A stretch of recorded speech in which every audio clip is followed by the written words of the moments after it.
বল। আমি মনে হচ্ছে দেখতে পাচ্ছি। কি বলবে তুই বললি ফোন বেশি নাড়াবি না, গড় গড় করে হেঁটে চলে যাচ্ছিস।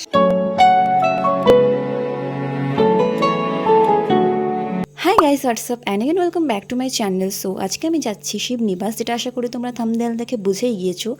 বেসিক্যালি আমি এখানে আগে কোনোদিন যাইনি, আজকে ফার্স্ট যাচ্ছি। অ্যাকচুয়ালি অনেকদিন ধরেই আমার খুব ইচ্ছা করছে শিবনিবাস যাবো, পুজো দেবো, বাট কোনো না কোনো কারণে আমাদের যাওয়া হচ্ছে না।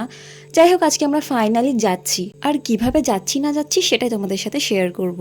টোটো করে ফার্স্টে আমি একাই বাস স্ট্যান্ড অব্দি যাই, দেন ওখান থেকে ফ্রেন্ডসদের সাথে মিট করে নিই। দেন বাস স্ট্যান্ডে দাঁড়িয়েও আমরা ঠিক করছিলাম যে আমরা কি বাসে করে যাব নাকি টোটো করে যাব নাকি অটোতে যাব। ইভেন আমরা একটা বাসে উঠে আবার নেমেও পড়েছিলাম, আমাদের মাথা আসলে কাজ করে না। দেন অনেক চিল্লামিল্লি করার পর আমরা বাসে উঠেই পড়ি, যেখানে উঠতেই আমার ভয় লাগে। লাইক ছোটোবেলায় আমি যখনই বাসে উঠতাম, শুধু ছোটোবেলাতেই না, বড় হয়ে যতবার বাসে উঠেছি আমি যা খেয়ে উঠেছি সব উল্টে দিয়েছি। আর আজকেও আমি যেতে যেতে 1000 বার করে এটাই বলছিলাম মনে মনে যে ঠাকুর আজকে যেন আমার কিছু না হয়, আজকে যেন আমি ঠিকভাবে যেতে পারি। আমি আর বৃষ্টি পাগল হয়ে যাচ্ছিলাম, সমানে বকে যাচ্ছে সমানে, আমার কোনো নাম নেই। একটা টপিক শেষ হচ্ছে আর একটা টপিক ধরে নিচ্ছে। আমার যাতে গাটা না গলায় তার জন্য এরা পাশে বসে বসে আমার সাথে কনস্ট্যান্ট বক বক বক বক করে গিয়েছে।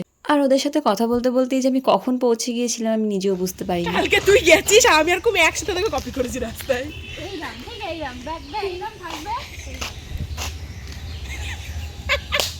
আর আমার ভিডিওর ব্যাকগ্রাউন্ডে এরকম বিকট বিকট হাসি তোমরা প্রায়ই শুনতে পারবে। যাই হোক, কৃষ্ণনগর থেকে শিবনিবাস আসতে আমাদের প্রায় 30 মিনিট মতন লেগেছে। দেন আমরা বাস থেকে নেমে কিছুটা হাঁটি। দেন কিছুটা হেঁটে আসার পর একটা কাঠের ব্রিজ পড়ে, আর সেখান দিয়ে যাওয়ার জন্য 3 টাকা করে টিকিট কাটতে নেয়।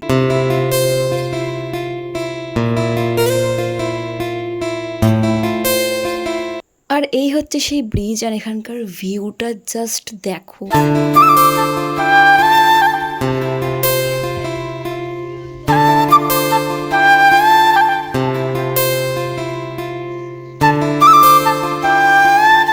এই কাঠের ব্রিজের ওপর দিয়ে হাঁটতে যে আমার কি ভয় লাগছিল। আর কাকুগুলোও বলছিল যে এখানে বেশি ভিড় করো না, বিকজ ওদের ওখানে কাজ হচ্ছিল সেদিনকে ব্রিজে। আমরা একটু ছবি তুলতে দাঁড়িয়েছিলাম, তো আমরা বেশি ছবি তুলতে পারিনি, 2-1টা ছবি তুলেছিলাম।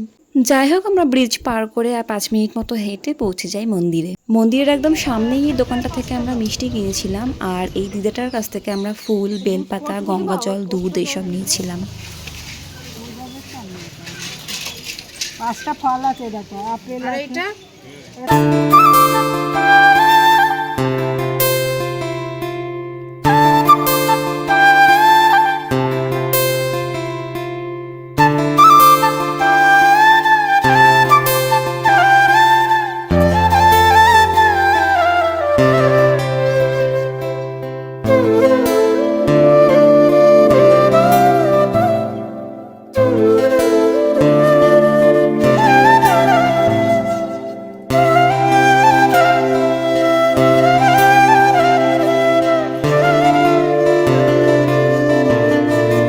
সত্যি বলতে না, আমি কোনোদিনই কোথাও গিয়ে এরকম পুজো টুজো করি না, বিকজ আমার মনে হয় যে মন্দিরে মন্দিরে গিয়ে পুজো করলেই যে তোমার কথা ভগবান শুনবে এরকমটা নয়, মনের ভক্তিটাই আসল। বাই দ্য ওয়ে, এটা আমি কাউকে জাজ করে নয়, নিজের ভাবনা থেকে বললাম। আর যাই হোক, এখানে এসে পুজো দিয়ে তো আমার ভীষণ ভালো লেগেছে।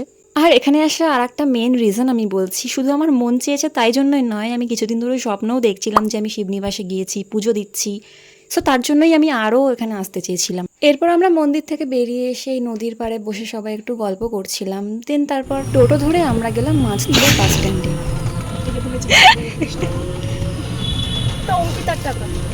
ওটা আমার বাস ভাড়া। বাস ভাড়া। আচ্ছা ঠিক আছে, চলো। 5 টাকা এ বৃষ্টি দেখ, আসুন কৃষ্ণনগর যাচ্ছি।